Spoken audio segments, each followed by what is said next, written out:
कुछ फिल्म्स ऐसी होती है जो एक बार देखने के बाद हमारे माइंड पर एक ऐसा असर छोड़ती हैं जिससे हम कई दिनों तक उससे बाहर ही नहीं आ पाते हैं। हम उसी फिल्म के आइडियोलॉजी, फिलॉसफी के बारे में सोचकर हम खुद के लाइफ एक्सपीरियंस को कंपेयर करने लगते हैं। और ऐसी एक फिल्म है जो ऑडियंस को सोचने पर मजबूर कर देती है, fight club. Gentlemen, welcome to Fight Club. ये फिल्म सिर्फ एक कहानी नहीं बल्कि ये फिल्म हमारे अस्तित्व, पहचान और समाज के प्रति हमारी सोच को चुनौती देती है। फाइट क्लब का मेन कैरेक्टर जो खुद को नैरेटर कहता है, ये एक आम इंसान है। वह अपनी नौकरी, समाज के नियमों से थक चुका है। उसके पास सब होता है, एक अच्छी नौकरी, अच्छा घर, लेकिन फिर भी वो खुश नहीं होता है। उसे करना कुछ और होता है और करता कुछ और है। हम इस फिल्म के मेन कैरेक्टर को खुद की लाइफ से कंपेयर करके देखें तो हमारी भी लाइफ बचपन से कुछ इसी तरह डिजाइन हुई है। हमें सोसाइटी ने बचपन से यही सिखाया है कि खुश रहने के लिए एक अच्छी नौकरी, गाड़ी, बंगले सब होगा तभी खुशी आती है। क्या हम ये सब पाने के बाद भी खुश हैं? जैसे जैसे हम बड़े होते हैं और हमें जो चाहिए होता है वो हम अचीव कर लेते हैं, बट कुछ भी पाने के बाद हमें वो चीज़ें इतनी खुशी नहीं दे पाती हैं।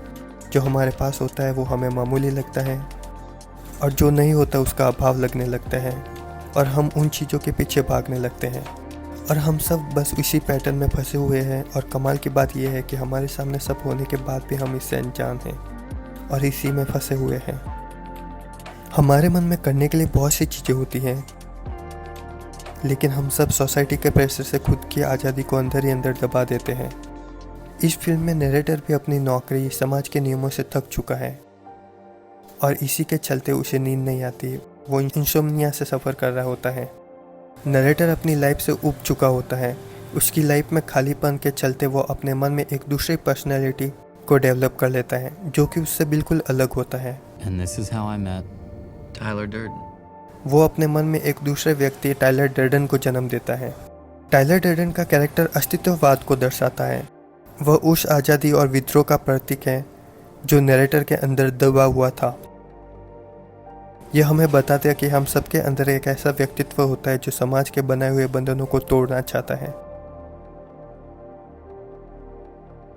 फिल्म का एक मेजर मैसेज ये है कि हम एक उपभोक्तावादी समाज में रहते हैं जहां हमारी पहचान उन चीज़ों से बनती है जिन्हें हम खरीदते हैं। मूवी का एक फेमस डायलॉग है, the things you own and up owning you. Things you own end up owning you. यह हमें दिखाता है कि कैसे हमारी खुशी हमारे सामान से जुड़ी हुई है। नरेटर अपनी पहचान और खुशी को चीज़ों में खोजता है, जैसे फर्नीचर, कपड़े। ये उसे एक सतही और असंतोषजनक जीवन जीने पर मजबूर करती है। रियल लाइफ में भी बहुत से लोग भौतिक वस्तुओं और ब्रांड से अपनी पहचान बनाने की कोशिश करते हैं। उपभोक्तावाद एक ऐसा कल्चर बन चुका है जिसमें लोग अपनी खुशियों को उन चीज़ों में तलाशते हैं जिन्हें वे खरीदते हैं। हालांकि इस प्रोसेस में वे असली संतोष और आंतरिक खुशी खो देते हैं। टाइलर डर्डन नरेटर को इन्हीं चीज़ों से आज़ादी दिलाना चाहता है और इन्हीं चीज़ों से बाहर लाने के लिए उसे लड़ाई करता है और उसे मारता है। टाइलर डर्डन नरेटर को पास्ट एंड फ्यूचर की चिंताओं से मुक्त कराना चाहता है और उसे मुक्त कराने के लिए वो उसे मुक्का मारता है और उससे फाइट करता है। टाइलर डर्डन धीरे धीरे उस फाइट में और भी लोगों को इन्वॉल्व करता है जो कि बिल्कुल नरेटर जैसे होते हैं और उन सबको रियलिटी का आईना दिखाता है। टाइलर डर्डन एक फाइट क्लब की शुरुआत करता है जिसमें लोगों को आपस में लड़वाया जाता है। टाइलर डर्डन का मानना है कि कई बार खुद को फाइट में पूरी तरह तोड़ना पड़ता है ताकि हम खुद को एक नई पहचान दे सके। ये फिलोसॉफिकल आइडिया दर्शाता है कि आत्मविनाश असल में एक नए शुरुआत का रूप भी ले सकता है। ये प्रक्रिया भली दर्दनाक हो, लेकिन ये समाज के झूठे बंधनों से मुक्ति भी दिला सकता है।